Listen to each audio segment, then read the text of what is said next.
They go into business because they have a passion to do what they want to do. They want to help people. They want to show off their craft. They don't go into business because they want to do their own QuickBooks, because they're not real contractors. Yeah. They're salesmen that have been put in the position to go door knocking and say, hey, I can get in for your roof for you. So if you ever get a fascia job and they're like, which one you fascia? There's a roof problem. It's not just the fascia problem. To me, scaling is being able to provide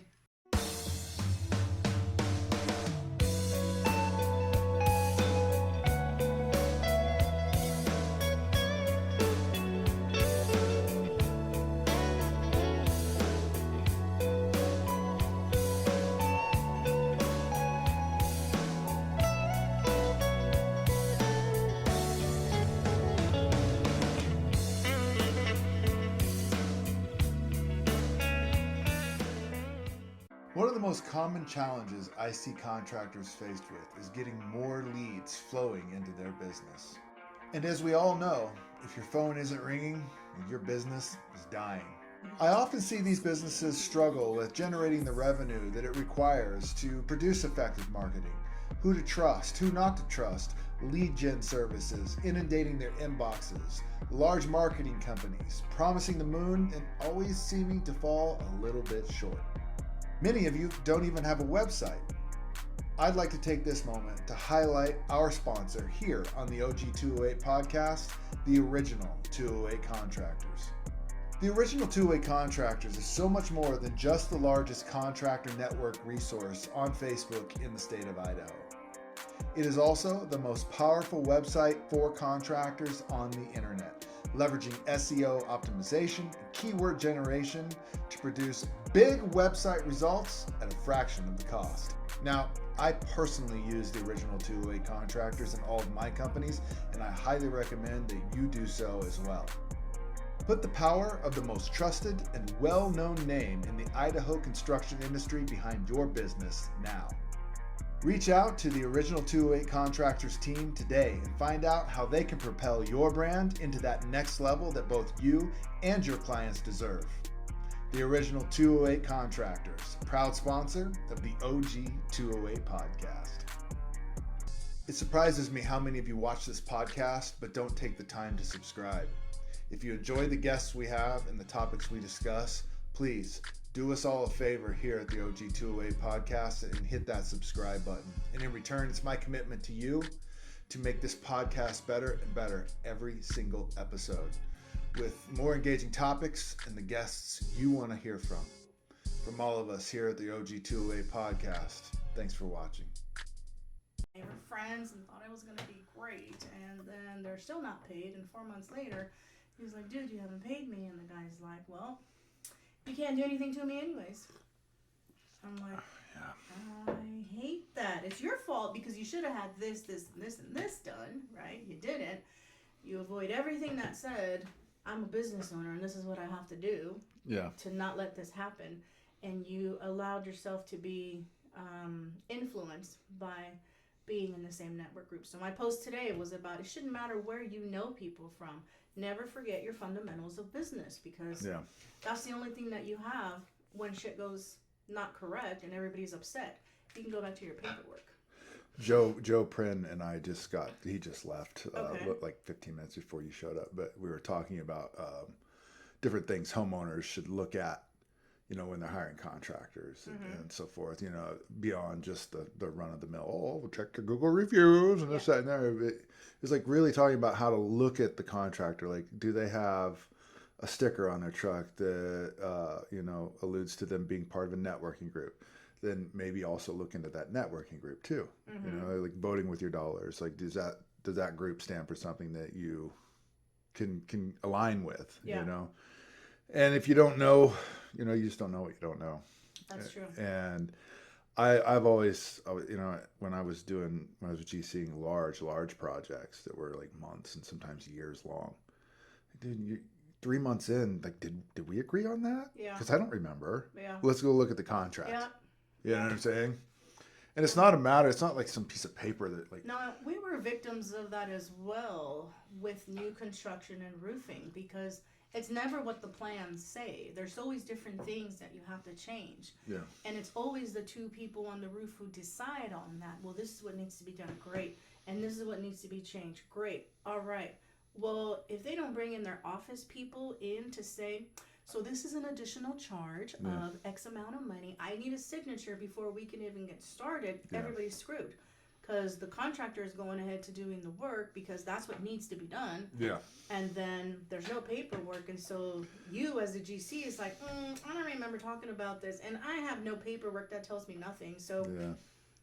And it's not that it's very true. It's like I would err on the side that the GC isn't just trying to get out of paying you. It's like oftentimes you're like, there's so much, and there's multiple chains of command in some of these companies. Like, well, I never had that comment. Like, I don't even know what you're talking about. I don't even remember having the conversation. Right.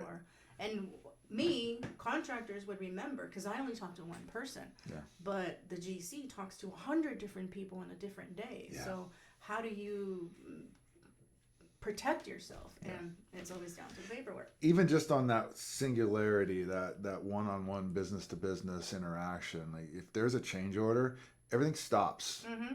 We sign, okay, what is the change order? How much does that cost? Sign here, and then we'll do it. Mm-hmm. You know? And I think that's such a huge thing that's overlooked. And I would say that is one of the most significant problem causers on job sites. Yeah, it's the good old handshake of... Yes, the contract, I think people are just like, well, he's got a contract. He's trying to sucker me into getting sued. No, I just want to remember what we agreed on. Mm-hmm. You know? So we're both happy at the end. Well, even just in a roof, like the big commercial roof that you bid over at Westgate Center. Yes. It's a huge scope of work. Yeah, and how do you determine what's the right scope? Yeah. Because there's so many ways to attack it. Mm-hmm. And not all scopes are going to benefit that roof. So, like that one specifically, that's a special roof. Yeah. Like, that is a very well built roofing system. Right. It's just failed so far. It's not so much that it's failed, it's past its lifespan. Its lifespan is over. But how they built that roofing system on top of the perlite is amazing. You don't see that anymore. Mm-hmm. So it was well built, and that's what attested it to be able to last this long, to where now it's just needing a replacement. There's really nothing that failed. You can't really blame it on anybody. Right. Like, it's just what it is. But whoever installed that did a good job, and whoever was the architecture engineer to build that, they used what's called perlite, which is an old school insulation board that goes under. It's also for soundproofing. Yeah. But that is still sufficiently better than the stuff that's being produced now. Yeah. Well, and all that stuff has to get outlined in the scope of work. So, because there's a certain process of mitigating that certain product and then replacing it with a new product, and that has a process, and then the AC units are a separate charge, and all that stuff has to be outlined in a contract, because if it's not, it gets expensive really quick. Yeah. And the contractor could lose a lot, and the building owner could lose a lot, because if it's not outlined in the beginning and the building owner is like, well, I didn't agree to this is BS, I'm not paying for it, then there's an impasse, and things could go negatively that way. So yeah, I think it's a fool's errand to think that you can just sue your contractor if things go wrong, because I mean, the contractor is always going to get the better end of that deal, because you're the one stuck with the building that's undone. Yeah. You know what I'm saying? Yeah. And you great, you won in court. Now what? Now what you're gonna do? Yeah. Yeah. So, Sandra Daffer of Hawaiian Built Roofing, thanks for joining me today. Thank you for having me. This is pretty cool. Yeah, I appreciate you showing up. So, tell me, Sandra, who is Sandra Daffer, and how did you become the woman that's sitting before me today? Like, give me an overview of that story. It's definitely been a 20-year process. My husband and I moved to Idaho about 22 years ago, and we were moving because he's originally from Hawaii, was used to sun, and he was always a commercial journeyman roofer. Okay. And so in Portland, Oregon, he was able to get his journeyman's card, and we got married, had children, decided it rains too much in Oregon, and our kids were always sick, and he was always on unemployment half of the year, which is still good money, but it was enough to drive you mad. Yeah. And so someone said, move to Idaho, and I didn't even know where Idaho was. He just pointed this way, and I was like, okay, let's go check it out. And we did, and we came in March, and we loved it. and it was awesome. And he started working for a big commercial roofing outfit, and he quickly found out that it's exactly not the same. When you work for a union shop, there's other people who are looking at you to make sure that you're doing work correctly. Not only the building inspectors, but engineers and other union shop people. And none of that was here. And so I remember his final straw was, it was one of the new schools, either Rocky Mountain High School or the middle school. And he was working on a corner, and he was taking his time, and they were like, dude, you got to hurry up. And he's like, well, this still needs to be done. And they said, we don't make our money on the installs. We make our money on the leak calls.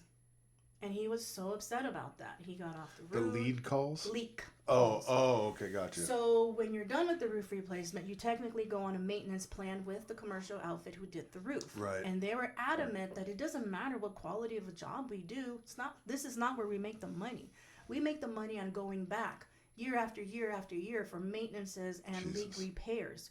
And he was so upset about that. I remember he came home, he was so mad, and I was like, I don't know what you're going to do, man. Like, you're a roofer. This is your job. This is what you have to do. And he could not understand how much of a low integrity they had with their own craft. Right. And so he stayed home, and he didn't go back to the outfit, and we kind of looked at each other like, what are we going to do? How are we going to support our kids? And so I went to go work for a furniture store. Never thought I would be good in sales, but apparently you just got to be nosy to be in sales. And I'm super nosy, so it worked out great. Right. And I did well, and it was fun. And so seeing everybody else that has their own company, that were self-employed, I thought, I can do this too. My husband is great. He has great ethics. He really enjoys roofing. What is so difficult? And I quickly figured out that there is nothing that you have to do to be self-employed in Idaho. You could just have a company, because that was before the state registration thing even hit. Yeah. So that hit in 2006. 6. Yeah. And so our business started 2004, 2005, 2006. We were able to get state registered. And so my registration number is 13796. It's pretty low. I like to say we've been in business for 20 years, because we have now. Yeah. And I never would have guessed that we would still be in business 20 years. When we started the company, it was to feed our family, keep my husband's mind from being completely crazy of not having anything to do. Yeah. And then being able to raise our kids. And so there was 4 of them, and sometimes they'd have to go to work with dad, or sometimes they'd have to come to work with me. But I really liked that we were able to raise our kids how we wanted to, and we could go to all of their school functions and take time off and do what needed to be done.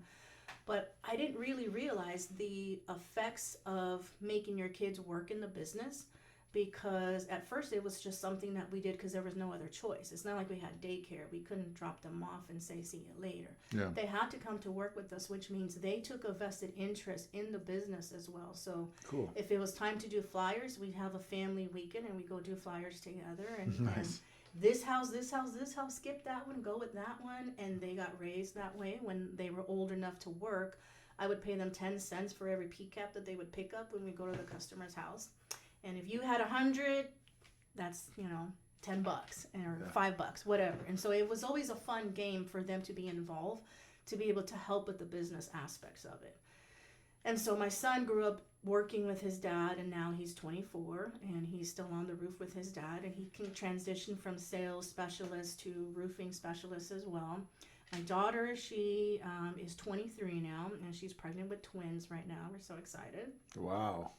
Married and all of that. And so she was in the office, so she helped us develop the marketing program, Facebook Reels, things like that I just really didn't have the time to do or pursue. And so now she's able to get all those things done for me. And then my son's wife turned out to have a most amazingly awesome brain. And so I was able to put her in the office as my virtual assistant to take on things that I couldn't do anymore, because we are scaling, we are growing.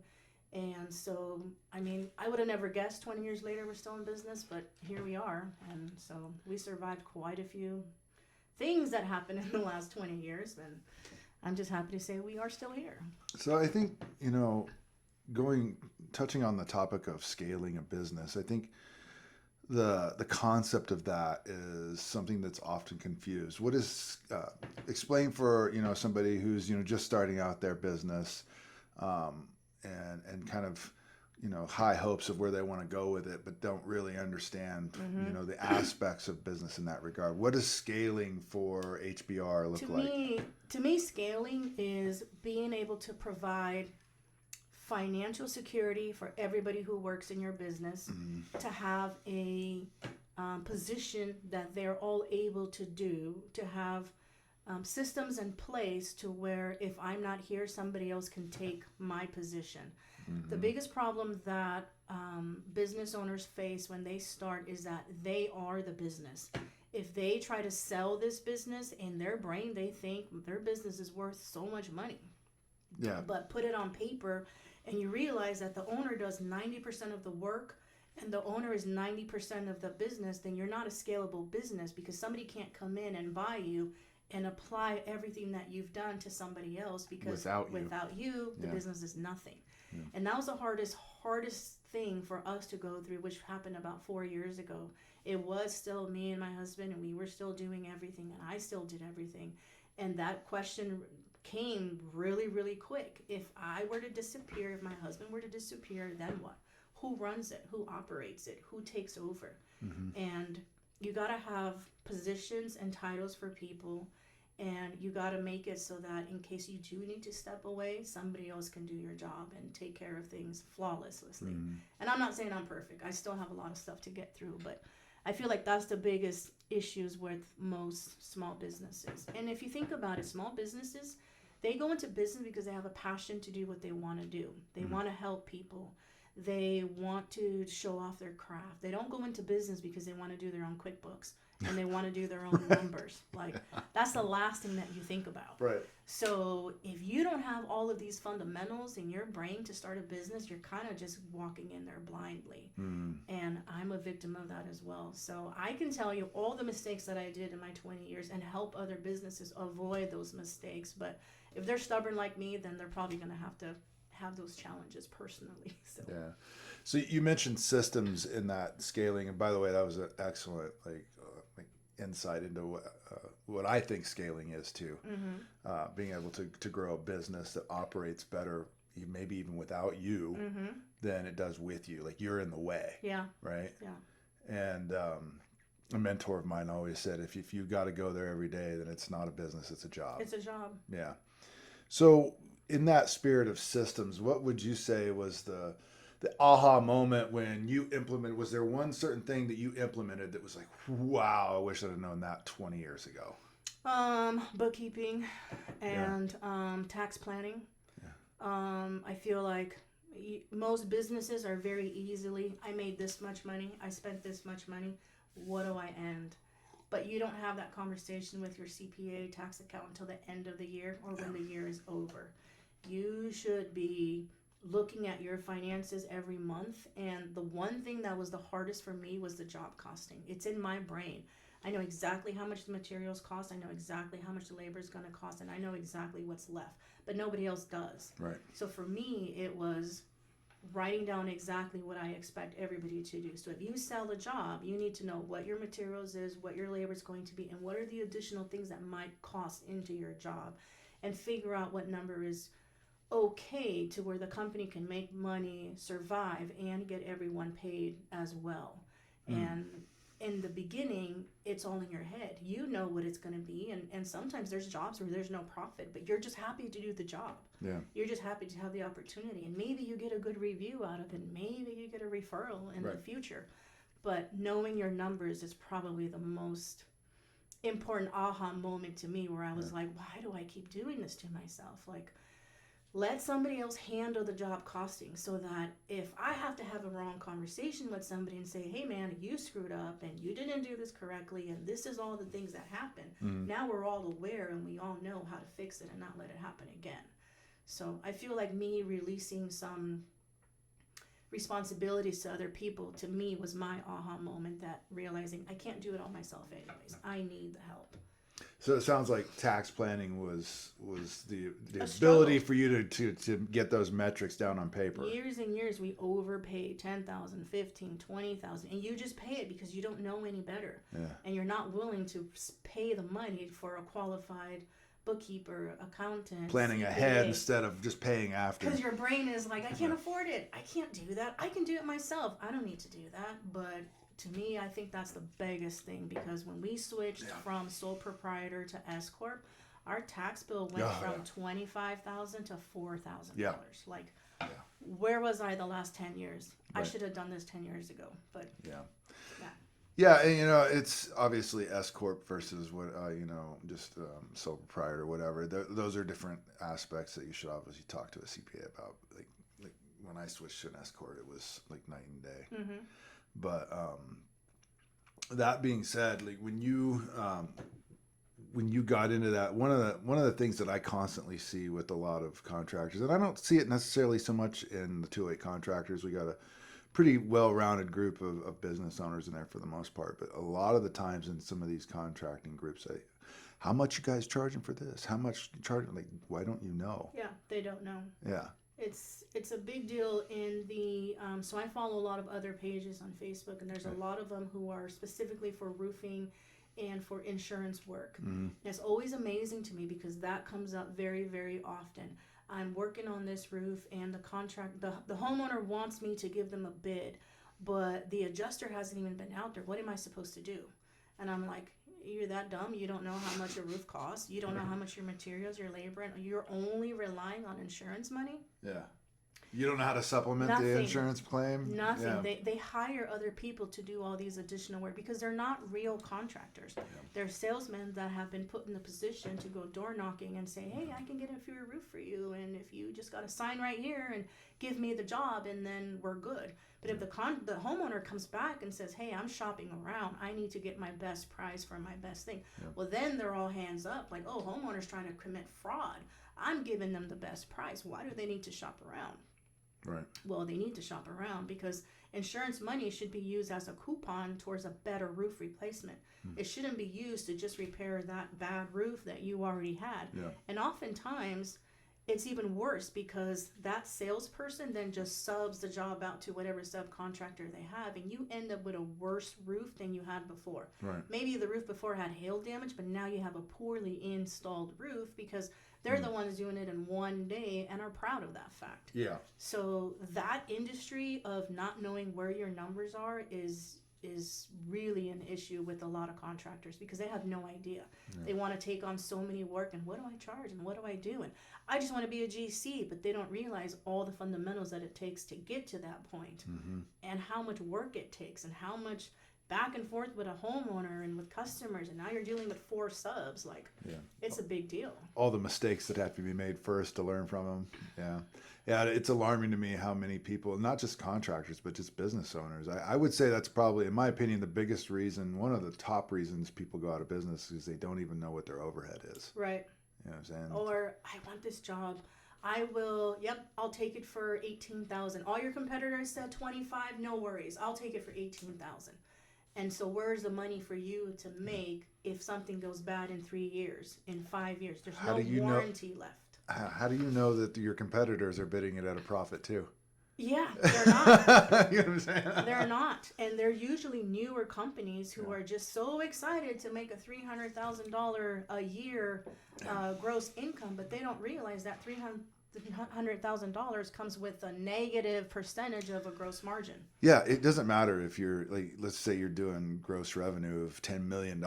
If your overhead or you're out the door is $10,001,000, you're bankrupt. I had a marketing meeting, like, I don't know, 8-9 years ago, and it was so profound to me, and it was about the trades industries, and it was, so you're making $500,000. You want to scale, and you want to make $750,000 a year, $100,000 a year. What are you going to do? And everybody was like, well, we just need more jobs, and we need to work harder. More leads. And we need to do this, more leads. Yeah. And he was like, great. So at the end of the year, you made your $750,000, but your gross margin now is 2% when it was 5% when you were at $500,000. Yeah. And that was a light bulb to me because in roofing, you only have so many days to roof. Out of a year. Yeah. You've got like 230 days a year that you can legitimate use to roof, which means every day you have to maximize your income and your revenue to make the best profit of that. So instead of thinking I want to double my gross revenue, you should be thinking about I want to double my gross profit. Yep. And that's it. Because why do I want to work harder and make less money when I can work less and make more money? By providing better systems, better warranties, and educating homeowners. Yeah. One of the eye-opening moments for me when I was coming up as a business owner, you know, we have all been a member of, you know, like some mentor group or something like that, but I was in one, and they were always focused on gross revenue, and like that's great and everything. Yeah. But I remember the day that I said I wanted to, because I was the only person in the group that was smashing my revenue goals, and so it came to a new quarter and we had to make new goals, and I said, well, I want to double my gross profit margin. And everyone was like, you can't do that. And I was like, I think I might be in the wrong group. Well, there's that saying. Yeah. It goes, gross revenue feeds your ego. Gross profit feeds your family. Yeah. Feeding the bank account, feeding the ego are two different things. Yeah. So I've been down that road for sure. When you're working with all of that, with the networking and everything, you're a member of a few groups as well. You and I have been, we're part of the same BNI group. Yes. And you have also started your own group. Yes. Tell us a little bit about that. So I have been dreaming about creating a safe space for women for a few years now. And I really wasn't sure how to get it going. I knew it had to be revolving around trades and it had to be around women. So the name is Women in Trades Alliance. And it was after having a really good meeting with this lady named Adrienne Esposito, who works for WaFd Bank. And I was so in love with her and her nonprofit work and how she goes above and beyond to help any contractor, any business out there with getting the right connections and getting into the right spaces so that they can grow. And so she allowed me to use her bank, her space. So now every third Tuesday of the month, I hold a Women in Trades Alliance where it's just a lot of women who are in trades that typically isn't supposed to be a trade, because I'm in roofing. So I've had to break through a lot of different barriers in the supply shops, in the roofing world, because I'm a woman and I should have known more than them. And I do. And I'll run circles around some people because I've been doing this for 20 years. I've been taught by one of the best people out there. And I wanted to create an area where other women can come together and share referrals, share information, and share experiences in their business that they have had, whether you're a small business just learning to scale or a large business that just kind of needs a little bit more support.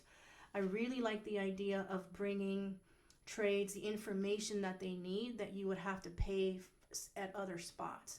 So for example, Adrienne has money. Everybody needs money. But if you don't know Adrienne exists, you don't even know where to go. So there's so many businesses out there that either need money to get out of debt or need money to grow and market their business. Right. And so now she has the ability to help both of those people. I'm going to have a CPA come in once a month that we can ask questions about whatever we want to have, because I feel like the biggest barrier is I don't want to go have a meeting with these professionals because either I can't afford it or I don't have time. But if we can create a safe space where we bring the experts to them, then they're there for us and we can ask her a million questions about our own tax situations, about tax planning, about subcontracting, getting 1099s, W-2s. Should I have a W-2 or a 1099 employee? What are the altercations of it? Like, who do I have to answer to if I want to do this? I want to have an insurance specialist. I have an insurance come in and make sure everybody is paying the correct amount of insurance for their policies, workman's comp, general liability. Can we save money if we do this? Are we over or underinsured? Yeah. Yeah. Like, do you have a quarterly meeting with your insurance person that says, oh man, you did really well this year. Your insurance is going to go up. And now you have an audit that you didn't plan for. Guilty of that. And then have a nice $6,000 bill a year later. So there's a lot of things that I can do to teach any other women in trade because I've made so many mistakes. So I can literally teach them. And then we can all join and band together and, no offense, but kick the men out of the trades thing, if that's what's going to happen, which I don't see that happening because obviously we need the manpower, we need the guns. But sometimes it's a little bit easier to to deal with another woman who understands your struggles. Like, we have to cook, we have to clean, we have to be wives, mothers, and that's not taken away from the roles that the men have. But Sure. when you run a full business and then you go home and your job is still not over because now it's job number 2, it's a struggle. It's a mental capacity. Like, we talked about having a complaint about your husband's night one day and see how that would go, but because nobody understands you until you and your husband run a business together, and you're together and you see each other and you have struggles, and then do you go home and still fight about what happened at work, or are we over it? Yeah. Or do we pause and then fight at work again when we go back? Like, who knows? We'll take a break and go back. I think that I was listening to a podcast yesterday with Kevin O'Leary, I believe is his name. He's a big financier. But he was talking about how he's grown and sold billions of dollars worth of businesses. And he was talking to the guy, and he was discussing how he actually discriminates against men in his hiring process because of the dynamic women bring to his companies. And he attributes a lot of that to the success of his businesses. It's amazing. So the networking groups are obviously a great way to generate leads. Obviously, you and I both know, like, going to the network, we're not just here so you can give me leads. Yeah. But it is one, I firmly believe there's no silver bullet when it comes to marketing, right? And obviously we have to produce leads in our businesses. But what are some of the ways outside of BNI and women in trades? What are some of the most successful ways you've found to market Hawaiian built roofing? A lot of self-generating leads. For example, as I was coming here, I noticed about 60% of the roofs have the old school 3-tab shingle. So now I'm going to figure out what all the addresses are in this subdivision, and then I'm going to mail them all a postcard. That is my direct mail campaign that I do anywhere. So you're having a lot of luck with direct mail campaigns. I've always had good luck with direct mail campaigns. Really? Interesting. Yeah. It has to be something cool. It has to be a good discount, a good special. A good offer. Sometimes it works, sometimes it doesn't, but it's always about consistency. So now I have a database of all the subdivisions that we've been in. I've got addresses of every single house that I've done. So there's this company called Best Postcards. Happy to give that information out. I give them the one address of the roof that I just replaced, and then they do some research of 150 houses surrounding that house that are about the same income limits, same age of the house, and then they get a personalized postcard. And all I got to do is type in the address and pay the fee and forget about it. So that's very nice, time consuming. What I do personally also is when I do my own mailers, I have my own mail machine in the office, and then we just quickly get them out to get that going. Previous customers are always great referrals. I stay in touch with them. They get an email once a month for my newsletter. I have a cool little question, and if anybody answers it quick, then they get free movie tickets. Oh, cool. Which reminds me, I have to send the last movie tickets for the last one. But it engages people. Yeah. Or I'll try to do educational information. Like right now, the tax credit. If anybody's looking for solar roofing, they need to do that now. So information on my newsletters, going back to my previous customers, staying in touch, and finding the best customers and keep, obviously, great touch with them. But say Christmas time, I had these little coffee mugs made, and we put some hot chocolate, put some cool little plastic, and we delivered them to like 30 of the houses that we did last year. Awesome. I want to be not just a roofing company. So oftentimes people friend me on Facebook, and now I have a lot of friends on Facebook that are really my customers because they see that we're real people. We're not just here for your roof replacement today. We're not here to make money on the callbacks. And and see you later. Like, if you have a problem with me, I want you to bring it to my attention so that I can deal with it immediately. Yeah, that's a huge thing. So there's a couple different directions I want to go from there, but let's start here. We'll come back to my next question. Originally was going to be about sales, but we'll come back to that. Okay. So you had mentioned the solar roofing. I've noticed that you and Tier 1 Electric seem to be teaming up on a very cool, exclusive product. Yes. Tell me a little bit about that. So it's Certainty Solstice Shingles. And the Solstice Shingles is made by Certainty Roofing Products, which is the shingle manufacturer that's been around over 120 years. This product has been trying to get out and develop for at least 5 to 7 years. About 3 years ago, it started in East Coast and it's making its way all the way here. Wow. The beauty of this is that it's one solution for two problems. Right now, the biggest problem that we have in Idaho is the solar panels. And there's a lot of solar installers that are kind of upset about what's happening because the solar tax credit is being eliminated and Idaho Power has reduced the amount of money that they give you back for power, and they're starting to increase their rates.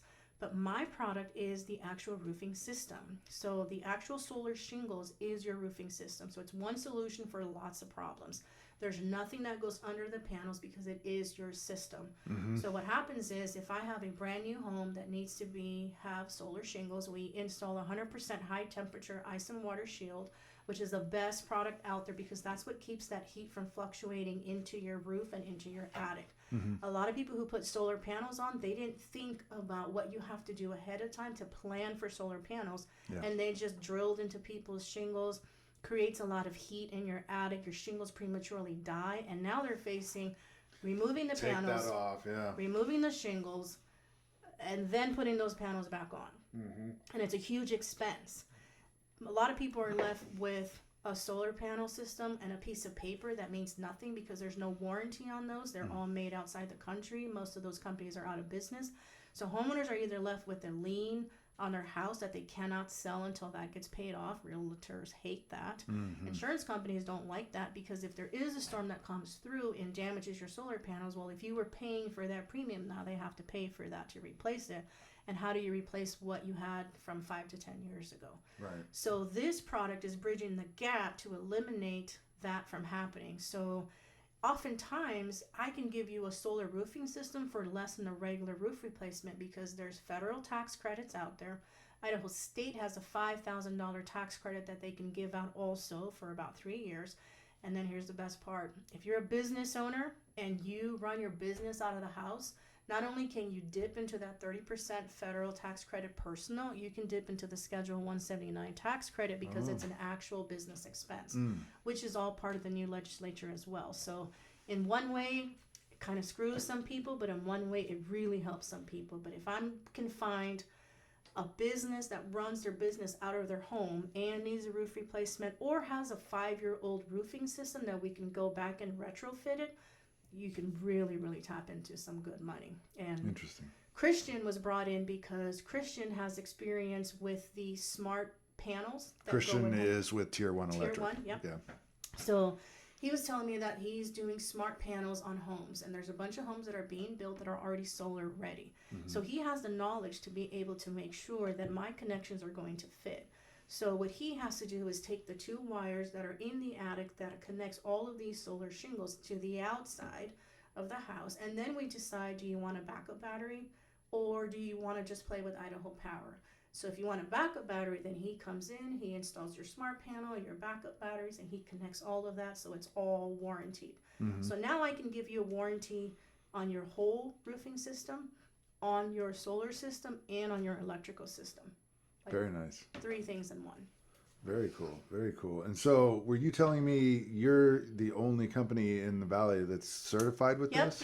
Yes. So when this came out, they offered it to a lot of other contractors.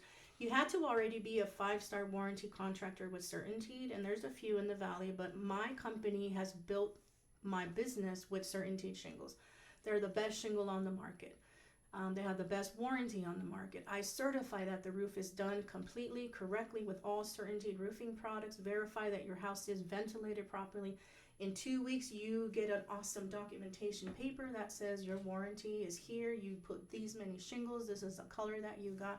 And you've got a lifetime warranty on your materials and your labor. Yeah. Well, now that works into the solar system. So when they opened it up for everybody to do it, it was like they didn't think it was going to be a big deal or they didn't think it was going to hit. And it is a slow moving system, but it doesn't mean that it's not a good system. Yeah. So I got certified. We took the training. We did what needed to be done.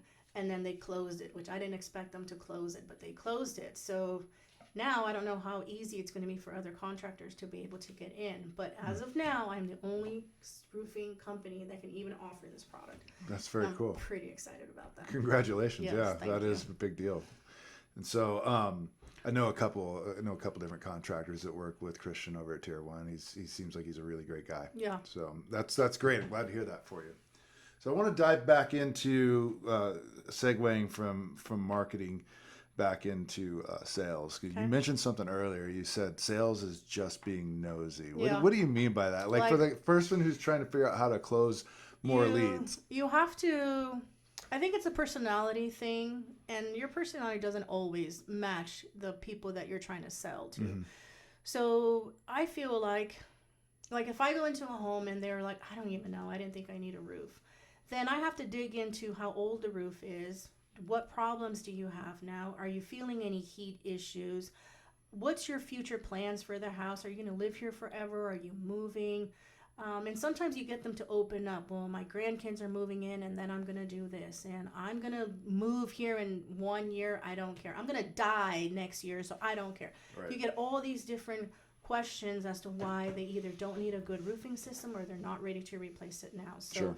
Being a salesperson, I call it being nosy, because you have to find out what the person needs, and then you have to find a need to fill it.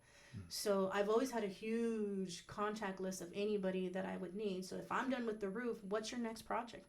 What are you going to do next? You want carpet? Are you going to get it clean? Do you need painting? Do you need siding? Like, what else do you need done that I can help you with? Because the last thing I want is for my customers to go with somebody that rips them off or doesn't do a good job. Yeah. And that happened about 3 years ago. I had a customer who we did an awesome roof replacement for. She was in a very, very high stress situation. She was trying to be a surrogate mother. That one, yeah. Yes, that one. And she wasn't paying attention. And so the siding contractor came, took her $12,000 and never returned. And, months later go by, I'm like, hey, girl, where's your siding? She was like, I don't know. I can't get him to call. She ended up having to sue him, going to the attorney general's office, do every single complaint you possibly could. Mm-hmm. And to this day, she still has no siding on her house because the guy took all of her money. And I thought, this is just BS. Like, I know so many great companies that I could have connected her to. And when that happened, I was like, I'm going to double down on this, because I hate that my customers trust the wrong contractor and get screwed over, and I can't do anything about it. I can go to court with them and I can show them what they have to do, but at the end of the day, they're still out all that money.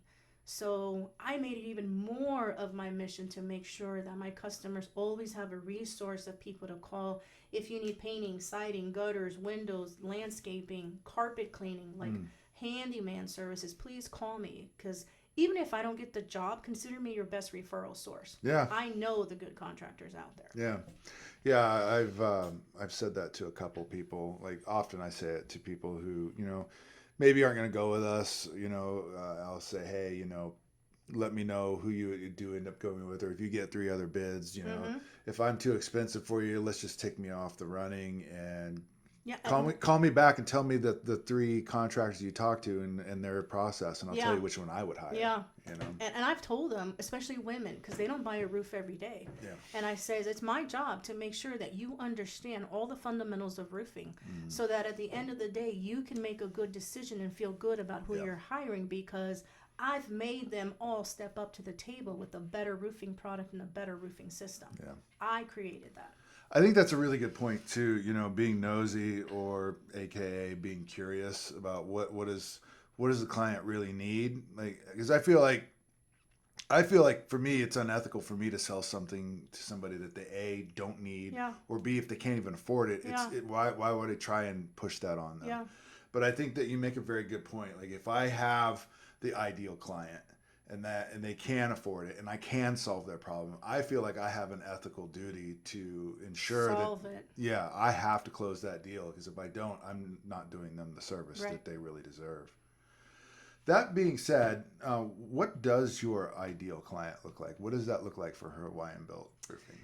I don't know. I actually was thinking about that the other day. I am looking for homeowners who want to invest in their home. This solar roofing system is kind of difficult to sell to somebody who is going to leave that house in 1 year. Yeah. So I'm kind of looking for people who plan to stay in their home a good 5 to 10 years.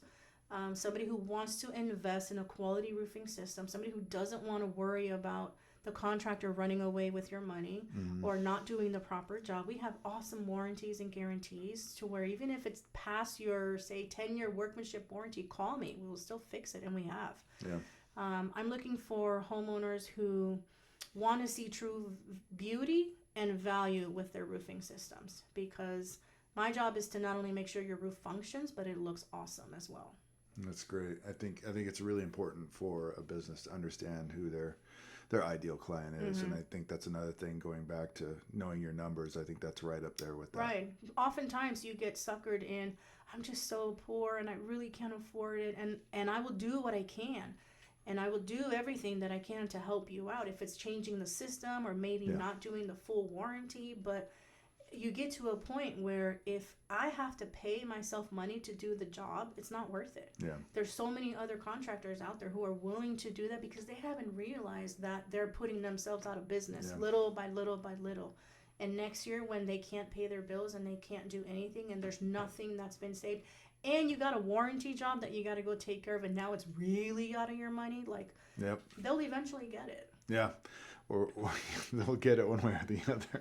One way or another. So I noticed that you are using an AI system. And that's something that has always been really curious to me over the past 5 years in particular, the advent of artificial intelligence and technology, and where it's taking our industry. A lot of people have a lot of speculations. Oh, it's going to put us all out of business. You know, it's going to enslave us or whatever. Or it's going to make it's going to bring about the utopian society. And you know, what glad I didn't hit that. What is it that you're really utilizing? Where are you getting the best benefit out of your AI? I started with ChatGPT, which I think everybody did, and I thought it was amazing because I kind of have these great ideas at 12:01 midnight and can't put my ideas into perspective. And so I dumped all my ideas into ChatGPT and I said, here's what I want to do, here's what I want to develop, how can you help me? And sure enough, we go back and forth. ChatGPT has helped with legal documents, legal paperwork, saved money on time that you spend with other people. It's also a great educational tool, like, hey, I'm thinking about doing this. How do I go about it? Chat will tell you. I remember when I first realized its power was, I need to find contractors that don't compete with me, but are in the home trade service as well. And it gave me a list of 10 people. And I was like, awesome. This could be like window cleaners, landscaping companies, painting companies, window installers, gutter people, siders. Great, give me 10 more. And it gave me like carpet cleaners, house cleaners, people that would be inside. And I thought, this is genius. Like, how do I develop this a little bit better? Yeah. And sure enough, you enter information and it comes back to you and you're like, this is awesome. I have to keep doing this. And so now I've graduated from ChatGPT because it's awesome. It does what I need and I still use it. But there's another app called Sintra. And Sintra, I would highly recommend for any self-entrepreneur person. Somebody who doesn't have the staff to Sintra? Yep, Sintra. Okay. And basically they're different robots.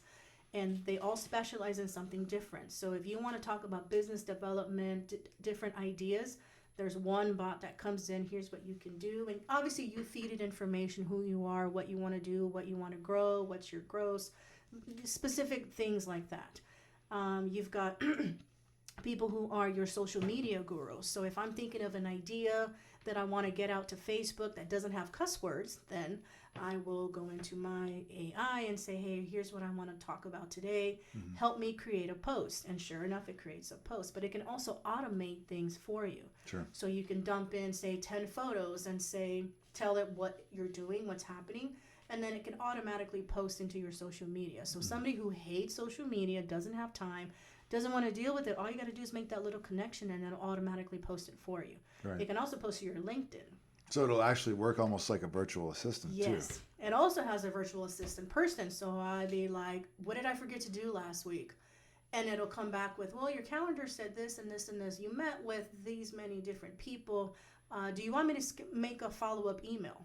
Yes, I would. Thank you. Yeah, yes. yeah. That's exactly what I was thinking of. Yep, you should do that. Yep. Sounds like it's getting your blind spots. Yes, Yeah. it does. It does. And it keeps you accountable because now I was trying to grow my Google My Business and I dump it into AI and I'm like, hey, I'm having a hard time with this. I don't feel like I'm ranking as well as I should be. Sure. What am I missing? And it tells you, you're missing this, this, this. Or ask it, what are my content gaps? What's missing out there? Because AI is taking all the information that you are putting out there, compiling it into a list and giving you a sweet little spot.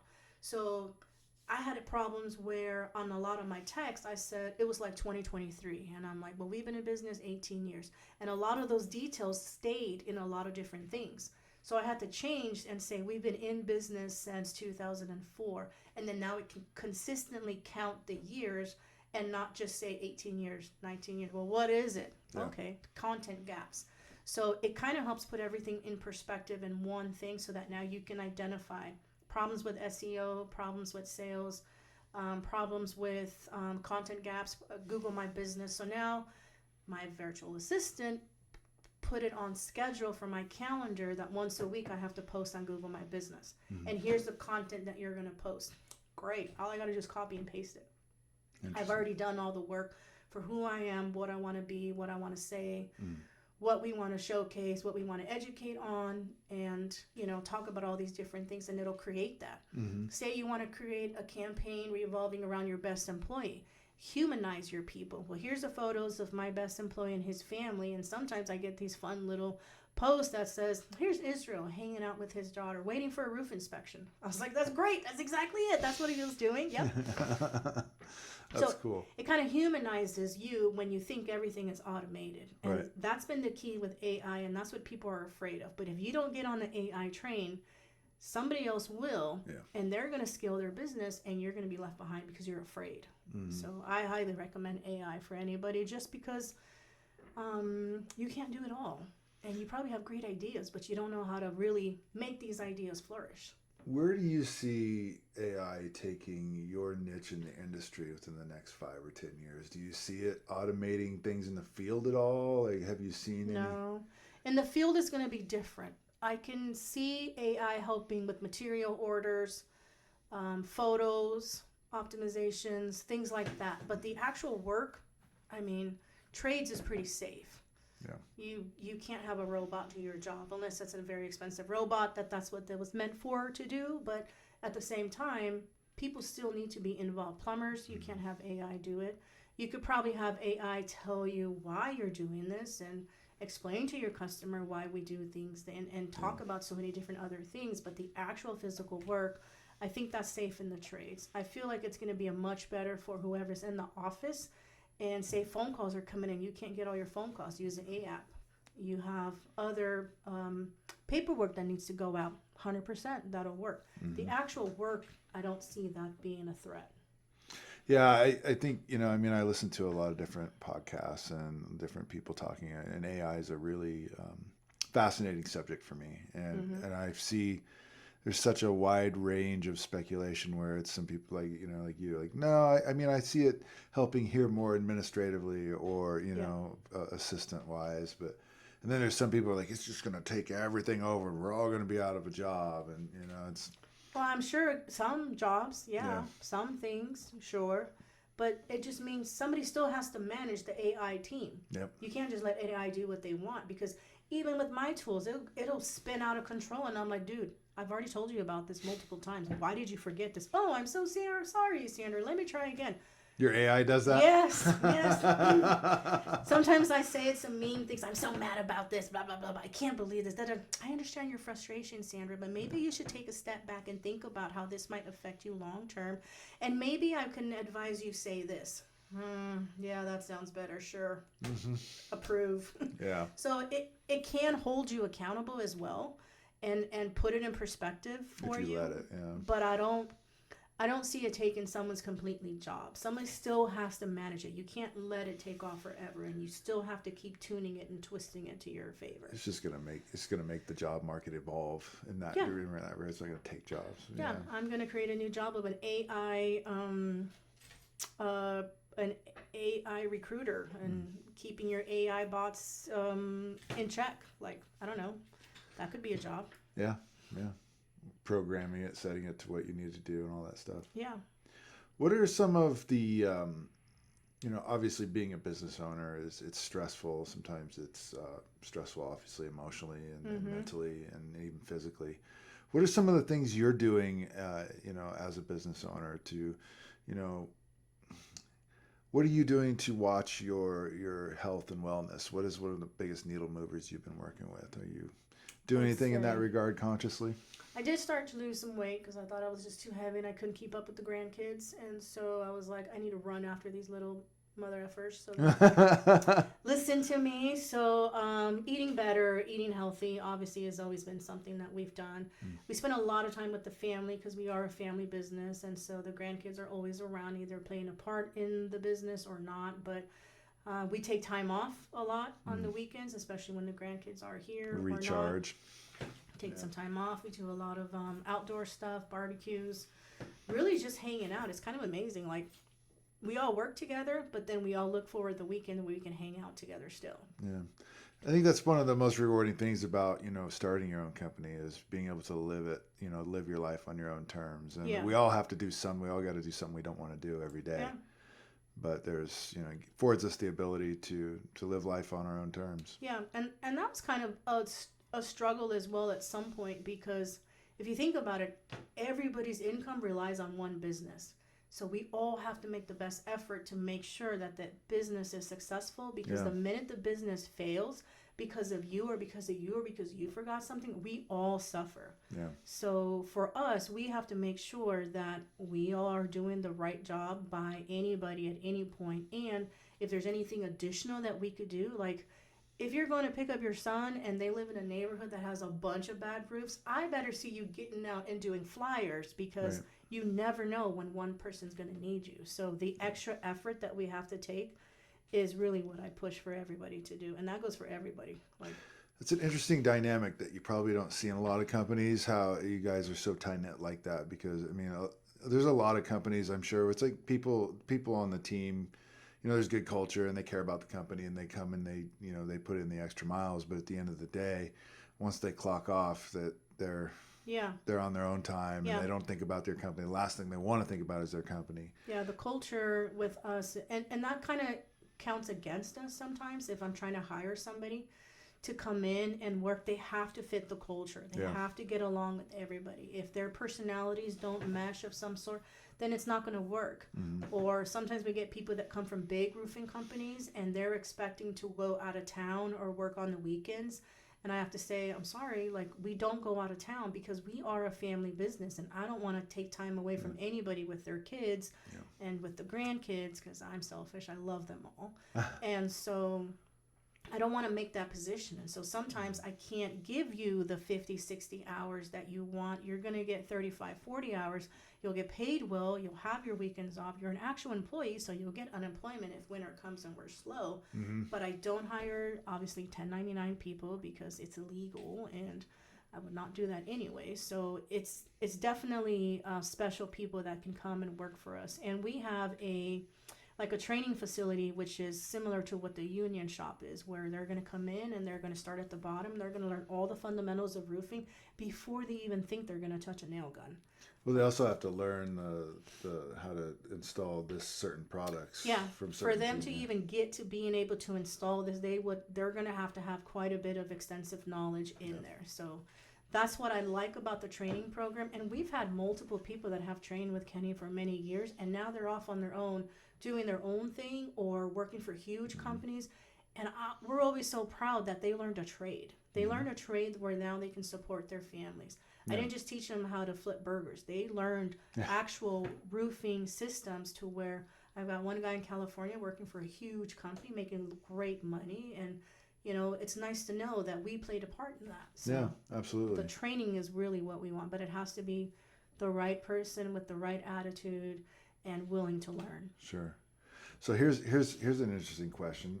Turn the roll on you a little bit. What, as a business owner, what's been your biggest failure in business, and how'd you overcome it? I think my biggest failure was the financial aspects. For many years, there was really no profit, really no savings, really no long-term plan because I never knew we were going to be in business for so long. Now I see like I've got another 20 years because I've got my kids that are ready to take the business. So my biggest failure was, again, what a lot of the new companies are doing. I just need this job. I just need one more sale. And you don't account for everything that a business really costs to make. And I remember when we first started, I had a friend of mine, she says, you should be 50% above your materials and labor. And I was like, why? That's so much money. What am I going to do with all that money? That's crazy. Homeowners can't afford that. What am I thinking? Had I listened to that little tidbit, you know, at the end of 10 years, I could have had something saved, but we survived. We raised kids. We bought a house. We just did the minimum. Had I do it again, I would have doubled down on the benefits and the features and the education and why you're paying for this. We did such great, awesome work for such low price for many years that I'm surprised we even stayed. So my biggest challenge has always been, I just want to help people, and it doesn't matter how much they pay me because I'll get a great review and I'll get a next job sometimes, and it has worked. It has paid off. It has, you know, because I've kept in contact. I've done all the things. Built a business on that. But had I do things correctly, again, it would always be charging the correct amount of money that it takes to do the job because you just never know what's going to come. Your truck breaks down. You have no money to pay for it. Your kids are sick. There's no insurance. You'd have no money to pay for it. I think one of the biggest eye openers for me in that regard in my business was realizing that, you know, gross profit for the business has to make a profit, and then you get to make a profit after that. And I don't think a lot of business owners really understand that concept. They're just happy to get a $500 check. Great. I can buy groceries. Money's gone. There's no taxes that you put aside. Done. You get a $10,000 check. You've got a long list of things that you've been waiting to pay because you haven't gotten any money for that. And then now your money's gone and crap, I still got to buy materials for this other job. What do I do? Okay, well, those problems would have never happened had I been charging the correct amount of money for the work and the craft and the quality work that we did. That's an arduous hole to have to pull yourself out of too. I've been there, and it's doable, but like you said, I mean, if I'd have just understood the mathematics of my business. So again, you start a business, see a CPA. Those people are going to keep you in line. Hey, did you know you made no profit last month? What? I had a great time. What do you mean? Oh, yeah, you're like negative. Oh. Yeah, we did 200,000 in rev. Yeah. What are we talking about? Well, no, that's awesome. That's great. I'm so excited. But they put it in perspective like, no, there's nothing to, and then maybe you can think about differently. Or maybe you have to restructure your spending. Or maybe you have to increase in here. Or maybe you go to your suppliers and say, hey, I've given you so much money. Can I get a better rate? If you don't know that you have a problem, you can't fix it. No, that's a really, really good point. Being able to diagnose the problems in your business. And I think that all starts with knowing your numbers as well. I really agree. When people, Sandra, when people call your company, when they contact you, there's always, in my business, there's always one or two overarching problems that, you know, a client faces. What would be that biggest challenge that most of your clients or the people who contact your business face, and what is the advice that you give to them in that regard? No, when it comes to roofing, there's two things with roofing. One, I get the phone call. I'm looking for a roof replacement estimate. Can you come out and look? Of course, there's no charge for that. We'll come out. I'll do the measurements. We'll give you a bid. I'm bad at coming up to bat, right? If I get a home run, great. And then I get the calls where I have a roof leak. And can you come and look at it and tell me how much it is? And before all of that was free, we didn't charge. I do charge now $75 roof inspection fee. Barely covers the cost of gas and barely covers the vehicles and barely covers his time. But I get a lot of pushback on that sometimes. And so sometimes I have to give them back their inspection fee for the repairs.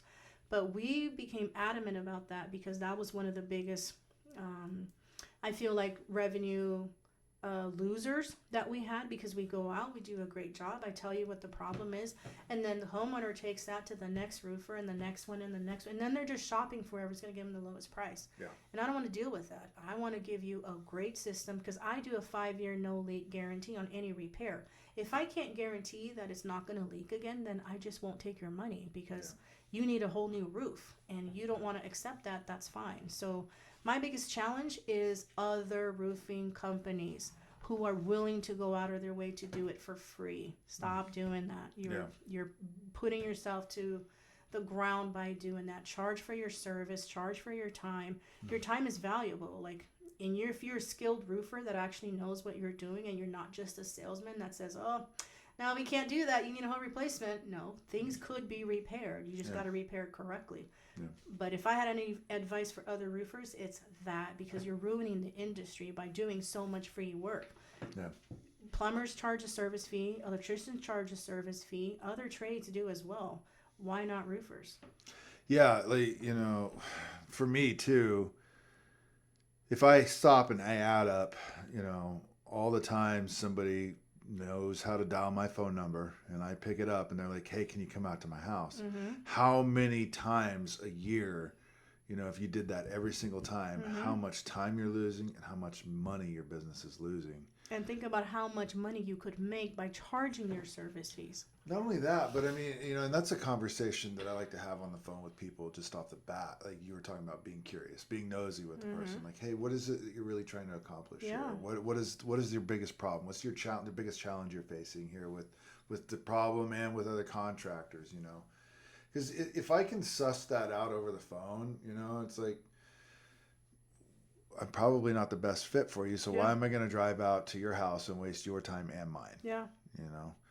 And I think that's a huge thing for any contractor. And, you know, it's like, especially in some of the work that I do, you know, it's like very high ticket stuff, you know, and it's like. You're also looking for the right person that is going to value your work, appreciate your work, and pay you without having a problem. Well, you know, and how many moving parts are in this job? Like, let's figure out exactly what we're building so that I can give you an accurate price. Because if I'm just guessing and I run out of your money in the middle of the project, you know, it doesn't benefit either one of us. So, what are some of the biggest questions that you get asked on a regular basis about your company and what you do? How long is the roof gonna last?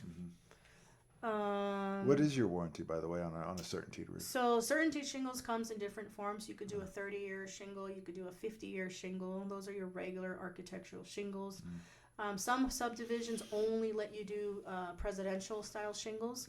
And so with presidential style shingles, that's probably one of the biggest ones that we run across. What's the difference between architectural and presidential? So architectural is going to be the standard shingle with the tabs in the front. Presidential almost looks like a puzzle because all the pieces have these teeth that come out. Okay. And so presidential is a heavyweight product. It comes in two forms, presidential and presidential shake TL, which stands for tri-laminate.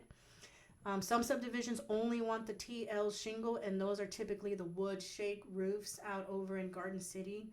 And I love those because you got to get all the wood shake off, and then you got to redeck it with new OSB, and then put the 450 pounds per square for presidential style shingles. Easy price tag, 50 to 100,000, depending on how big that roof structure is. Yeah. But what I run across with a lot is that, say my price is 50 and other companies come in at 42, 43, they typically get the job, right? Yeah. But then I get called back 3 years later when it leaks. Yeah. Because presidential shingle is the most detailed shingle to be installed that requires two starters.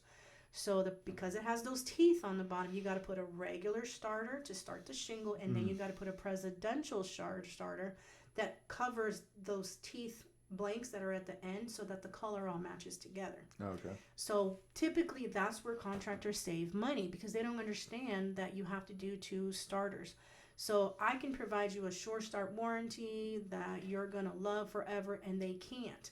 But if the homeowner doesn't care and they're selling or something like that, then they're always going to go for the lowest price. But I'm the one that gets called back in to fix it. And the problem is that now all of that has to come off because they failed to put the original starter on. So we've done quite a few presidential roof repairs, and they're always so big, and they're always the ones that have huge eaves because that's why they're saving on materials. And then there's this special gutter. So there's a special gutter out there that was like 1970s, 80s, and 90s, and it's called a fascia gutter. I call it the married gutter because you're supposed to take off the gutter, and that is the fascia. So on some of those homes, now you have to refascia so that you can replace the roof. But people avoid that step and leave those old gutters. And if they leave the old gutter and then do the presidential shingle on top of that, well, 3, 4, 5 years later, when it all starts leaking, homeowners have no idea, and they want to, I've seen them try to cut the gutter, but they can't because there's a metal attachment in between the layers. There's no choice but to remove all the perimeter of that roof, remove the gutters, install the fascia, get it painted, and then replace all the perimeter again. It's a huge job. And a lot of people don't want to spend the money on it, but we bidded one. It was like $12,000 to just do that, and that didn't even include the gutters. But had they done that originally correctly, you could have avoided all of that. But they don't want to do that. So having a good detail to what roofs were built in the 50s, 60s, 70s, 80s, and what we're trying to accomplish now, I feel is what separates me from a lot of contractors, because they just haven't seen it, or they don't know about it, or they just think it's no big deal. But you know, when you call a gutter guy out and they're like, sorry, can't deal with this, it turns into a big deal. So I do a lot of siding and fascia repairs for a painting company here in town, and one of the common issues that comes up, you know, is like that gutter, how it attaches to the fascia. You know, it's the gutters that's there. It's 9 times out of 10 been there quite some time. And then, you know, you have to pull the gutter to paint properly. Right. And then obviously the fascia that's behind that has been there for just as long, if not longer. And so it's rotting or it's falling apart and deteriorating. And people are always like, so why is it so expensive? Like, well, I'm not going to put up that old gutter again because it's just going to start leaking. And I think it's probably one of the bigger problems that faces roofers and painters. Another big problem is the ski slope effect. So you have a roof, new construction always does this. Sometimes the roof goes on before that last fascia piece is on. They have the sub fascia. So then they're guessing. That drip cap. So then they put the fascia up, and then the gutter guy comes in, and that D-metal is already not correct. And here they come and they shove that D-metal up. So now when you look at that eave of that roof, it looks like a ski slope effect. So pay attention to that. If you ever see a ski slope effect, that's a pretty big job, because gutter has to drop. Describe that ski slope effect just a little better so people can... Ski slope effect. So what happens is you've got your edge of the roof, and the water is supposed to fall off naturally, easily. Whether you have gutters or not should not matter. So at the end, you're talking about it kind of flares up a little bit. Anytime you see that flare up on top, that's called the ski slope effect. So now what happens is that water cannot drain off the edge of the roof naturally, efficiently, and it goes sideways. And so now that water, when it goes sideways, it's just sitting there, and now it's dropping into your fascia. So if you ever get a fascia job and they're like, which one you fascia? There's a roof problem. It's not just the fascia problem. Either that's a really good point. There's no starter, or it's not in there correctly, or it wasn't installed correctly. So starter is like a sheet next to a sheet next to a sheet, and your shingles go on top of this to cover that seam that you have. And if it's not incorrect and you have a seam on seam on seam, that's a guaranteed leaker. With presidential shingles, it's supposed to be seamless. If you ever do an inspection and you're looking at a presidential shingle and you see a seam, the whole thing is compromised. The whole thing. It's a domino effect all the way up. Yes. So the installation pattern is so important to have that done. So what you should look at is that ski slope effect. So because gutter guys are coming in because there's not enough room in that D-metal, and they're pushing it up, and it's creating the edge of your roof to do that. And it's very, very common in new construction.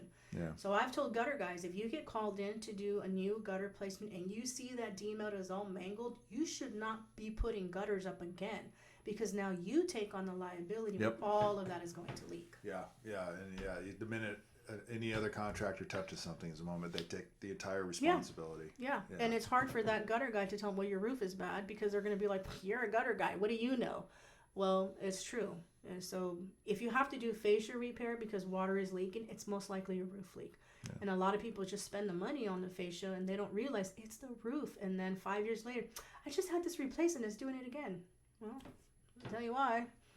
It's the roof.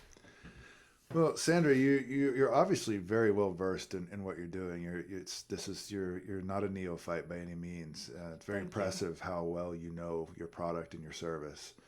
Um, who's been the one person in your life who has kind of really propelled you and driven you to become who you are today as an entrepreneur and a business owner? Well, I really hate to admit it, but it's my husband. Yeah.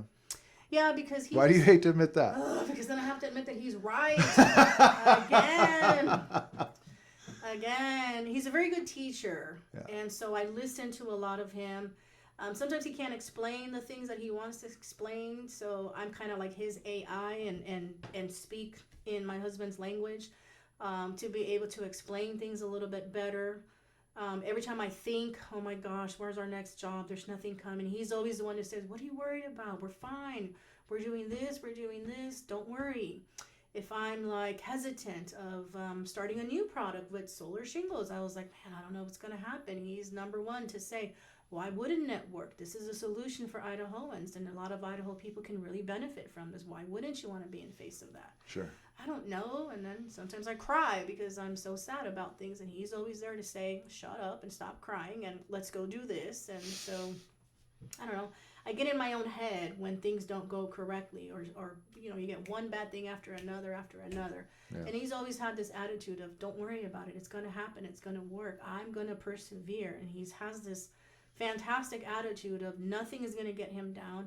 And even though he's 57 years old now, LOL, he still can outwork 30-year-olds. Mm-hmm. And so his work ethics and persona of always getting up to go to work has always been like, I want to stay in and sleep, like in the morning, of course. And he's just like, let's go, come on.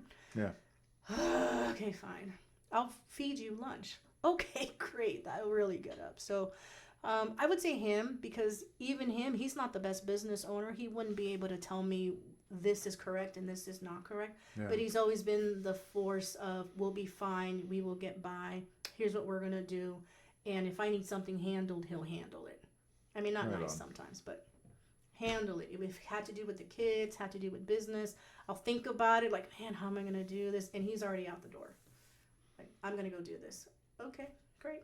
So I hate to admit that, but yeah, him for sure. That's cool that you have somebody like that in your business that you can rely on, that's pushed you that as far as you've come with Hawaiian Built. That's really awesome. Yeah, we built it together. That's very cool. Yeah, I don't think a lot of people, like even in, just in everyday life in their relationships, have that sort of dynamic with people. Well, it's counterproductive sometimes. I mean, we've had major fights. I've told him I was going to divorce him multiple times. But then you think about it like, damn, we have a business together. We have a house together. All right, well, let's forget about that for now because we have to deal with this. But I will fight with you next month. All right? So sometimes it doesn't work because you get so, it's so hard sometimes when things don't go good at work or don't go good at home. And I feel like that's a big challenge. Where do you draw the line of, this is a business argument, this is a personal argument, and how do you bridge that gap of, well, I'm done being mad about you, and so like I gotta cook dinner, what do you want to eat, like can you talk to me, or are we still mad? And sometimes those dynamics is probably the hardest thing of running a business together with your spouse. But then also he's out on the field and I'm in the office, and so if we go out to dinner, it's really so we can catch up and go over problems at work that we really don't have the time to go over it, because if we're not working, he's out on the field and I'm on the phone, and if we're at home, it's family time with the kids and grandkids and what we're doing. So sometimes date nights really help because, okay, I'm sitting you down here and I got a million questions for you here and now. You can't run away from me. You got to answer them all. So date night is something Sam and I have really worked hard to incorporate. Yeah, incorporate it and then write off the bill because it's a business meeting. See? That's right. See? Yeah, absolutely.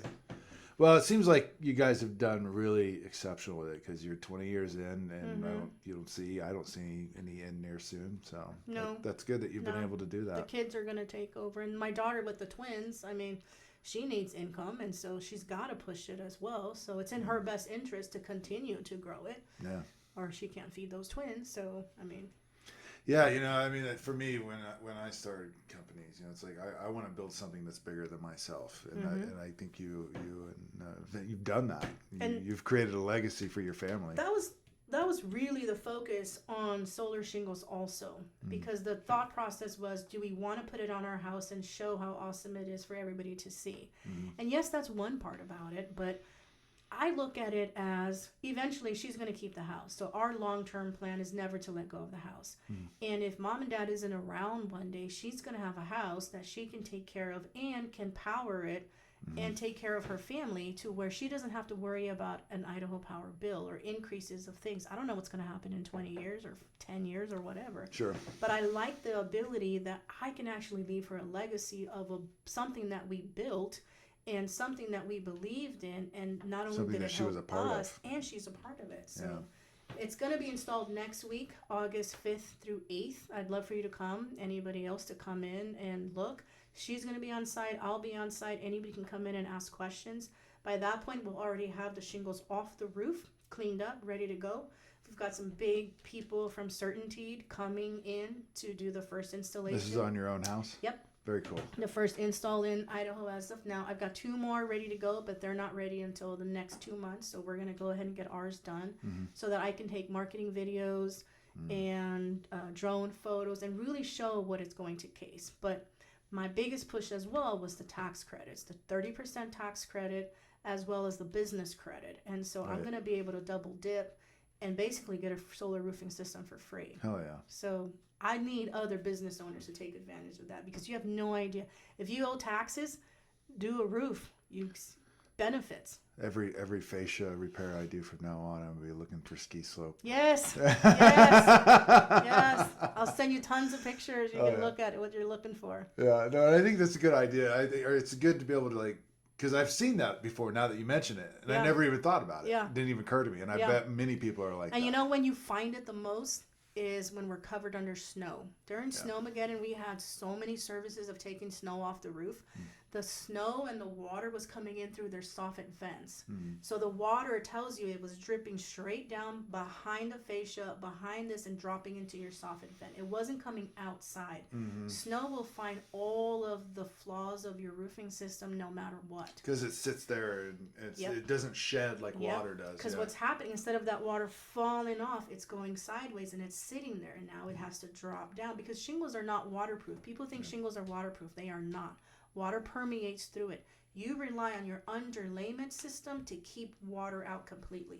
If your underlayment system sucks, you have a problem. Specifically, all of those houses in Eagle that have tile, they're beautiful, right? They're great. You're like, man, that's a 50-year tile. But you know what? All of the underlayments that they use are super, super cheap, brittle, organic, and are all falling apart.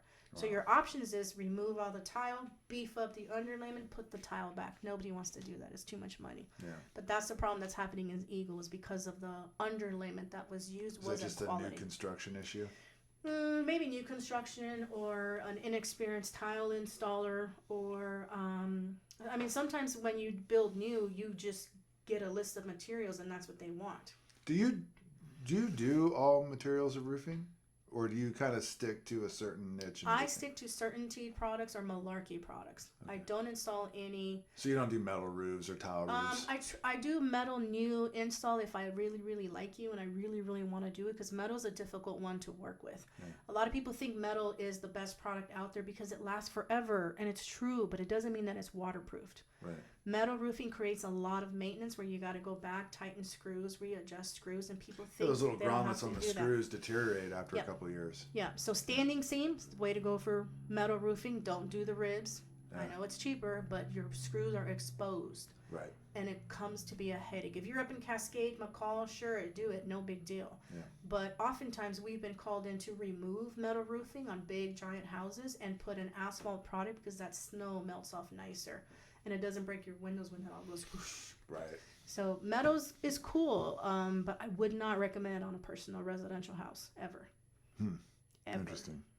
Mainly because of the fastening systems. The fastening system, the maintenance that comes afterwards, and then the extreme heat. So if you don't build that attic correctly for it to vent properly, or do some sort of thermal shield that goes underneath your metal, you're just absorbing all that heat into your house. So you're losing a lot of energy. Right.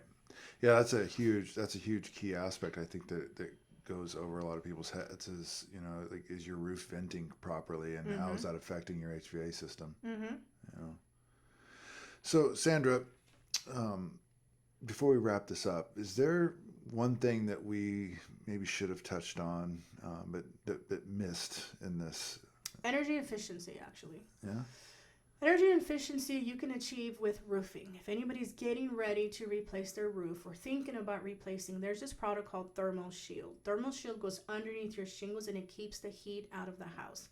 We have found it very beneficial on homes that have vaulted ceilings, because if you think about it, an attic needs that perfect triangle with enough intake air and enough outtake air. And if you don't have that combination in your attic, then you're not breathing, and that's okay. You got to do a different thing to get the heat reduction in your house.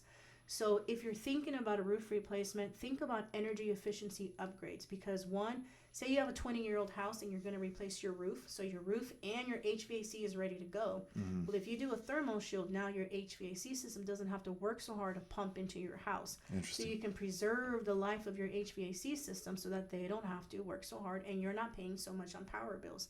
That was the main reason why we replaced our roof about 6 years ago, was because we wanted to try out the thermal shield. And 1 year we saved about $1,350 of not paying Idaho Power. And we went full ham on this with all of our customers. So if I give you a roof bid, you get a roof bid plus your thermal shield price, and plus any additional things you might want to have. But don't go for just the lowest price on roofing if you plan to live in this house long. Homes that need it is 2-story homes, or homes that have a bonus room above the garage. If you talk to anybody that has a bonus room, and I even mentioned, is it hot up there? Oh my gosh, yes, it's like 10 degrees hotter. You can't even work in there. Great, I have a Greek product that can help you reduce that energy. So energy efficiency is huge. So if there's any builders out there, any contractors who are thinking about trying to build something, think about doing it in energy efficient style. You could do it behind your walls and siding. You can do it on your roof. You can do it anywhere. Try to preserve the energy. Instead of thinking, I need to make something to give me more power, think about how to reduce your energy consumption, because that's where your real savings is at. It sounds like the roof is probably one of the most significant factors into the energy efficiency of your house. It's also it's one of the, it can be up to 70% of the equity of the home, just because it protects everything underneath it. And so if you're just going with the cheapest person and they don't do that starter run correctly, now you've got your whole house being compromised underneath. And I'll tell you a story. There's this guy in Eagle. His name is Greg. He loves me now, but he paid a contractor to replace his roof, and he's got a presidential shingle that needed to get redone. He paid the guy $50,000 to replace this roof, and the contractor came in. He did an Owens Corning shingle with a Malarkey paper with another brand of starter. And they actually did the roof. And so he's calling for an inspection and he's calling for a warranty, but there's no manufacturer out there that's going to give him a warranty, because not only was it installed completely improper with a whole different pattern like what a normal 30-year shingle would look like, they use all different manufacturers' products. Then they can't. So there's no warranty to be able to give. And the contractor that was actually used to install it is not certified with any manufacturers out there. Right. And I had to give him the bad news of, look at all your photos. What are you trying to achieve? He goes, well, I want a warranty. I'm sorry, you're not getting a warranty. So then he had to pay me $65,000 to tear all that off and do it right. And do it all again. And now he has an awesome warranty, and we're best of friends, and he loves his roof, and all that is awesome. You weren't friends when you told him 65, then, were you? He cried about that one a little bit, but he got over it. Because now his roof cost $115,000. Yeah. When it could have only cost $60,000. And he told me, last year when I was getting prices, that's how much I was looking at. But I thought I could save $10,000 by going with this other company. Yeah. And now it costed him a lot more. But he did everything correct. He met with the company. He looked at the reviews. He looked at the IBOL. He had all of that. His question that he failed to answer was, is the subcontractor who's going to install my roof certified with the shingle manufacturer so that I can get the warranty? Yeah, that's huge. And he missed that question. So I wrote a huge pamphlet on how to hire the right contractor. And if you're looking for an Owens Corning shingle, Malarkey shingle, Certainty shingle, whatever, go straight to that manufacturer's website and look, find me a pro. And they'll list all the pros that are certified with that manufacturer to be able to give you that long-term warranty that you're looking for. So due diligence, do some research, and I'm happy to help anybody with that. So that was, that's the other thing. Joe and I were just talking before you got here about registered versus licensed and all that other stuff. It's like, if these contractors aren't certified with the products that they're installing, you're gonna lose your warranty. If they're not registered and there's a problem, even if they're certified, you're gonna lose your warranty, right? Yeah. And I think these are key aspects, when hiring somebody. If there's one other major key aspect that maybe a client should be asking when they're looking to have their roof done, did we cover all those? Yeah, I would say insurance certificates. A lot of times things go bad, and you just trust your contractor that they are insured and that they have a workman's comp policy. But the problem with this is if you're dealing with a contractor that subs the work out, you actually need the subcontractor's insurance information as well. Because at any point when something goes wrong, that contractor is going to blame the subcontractor. And if you have nothing in writing that says who did what, you're kind of screwed. Yeah. So you need to know who you're working with and that the person who's going to install the roofing system has insurance as well. Because if they fall on your property and sue you, they will win. Yeah. They'll go after your insurance company as well. So, and you said you wrote a pamphlet for homeowners. Can they access that somewhere on the internet? I will make it. I'm pretty sure I have a blog on my website, but I did make a little brochure on how to hire the right contractor that had to do with roofing specifically for this subdivision because they all need a very special presidential shingle anyways. Right. So you want to make sure you hire the right person to do this because I mean, if you have to replace the roof twice and it's $10,000, no big deal. But if you got to replace the roof twice and it's 50 and 60, that's a lot of money. Like you could take 3 vacations on that money if you wanted to. So really extravagant ones. Yeah, nice vacations. I'll come along. We'll have a great time. I'll be happy to share that pamphlet with you because my daughter wrote that up. So tell everybody really quick how they can contact you if they want to speak to you about any of these questions regarding their roof. So my name is Sandra, and it's Hawaiian Built Roofing, and you can go online, hawaiianbuiltroofing.com. I have a really cool page. If you want to schedule a roof inspection, just click on the button. It takes you to another page. You put in your info, pay the fee. It takes us out immediately. If you need an attic inspection, highly recommend that once a year. Get something like that done. My cell phone is 208-284-9506. Anybody can call or text anytime. And then email Sandra at hbrcorp.org. I'll make sure I get both of those in the description above or below, depending on where it's posted. And then one more thing before we call it closing curtains for this episode. The women in trades, give us some details on that for anybody who wants to become a part of that. How do they get involved in that? Just contact me. We have 25 spaces on every meeting that we're going to have. There's going to be a sign-up sheet, so you sign up and then you get access to the emails and the education that we're going to have. We're also going to be partnering with other entities out there that offer education, and I'm going to everybody to ask for free education because I don't believe anybody needs to pay for this. There's so much free education out there. We just got to tap into it and find it. So Facebook, contact me, let me know that you're interested, but I'm really looking for women in trades, and that could be any kind of trade, type of something. If you're every day grinding, doing work, I really want to meet with anybody that's out there because I feel like I have a good solution to help people. Yeah, I think you do too. I'm pretty excited about the whole thing for you. Well, Sandra, I really want to say thank you for showing up today and sitting down with me. I think that you brought a lot of really valuable information to the table, not just for homeowners, but contractors as well. And I'm looking forward to the next time. Thank you very much for joining me. All right, thanks. Hey, Bailey, so if everyone liked this show, what do you think the best, most free thing they could do would be? That they can subscribe, comment, or we can give them a free plushie. A free plushie? Wow, you're getting me in some trouble now. I'll give you my least favorite one or my top 3 favorite one if you subscribe and like. You heard it here. You heard it first. Thanks for watching the OG28 podcast, everybody.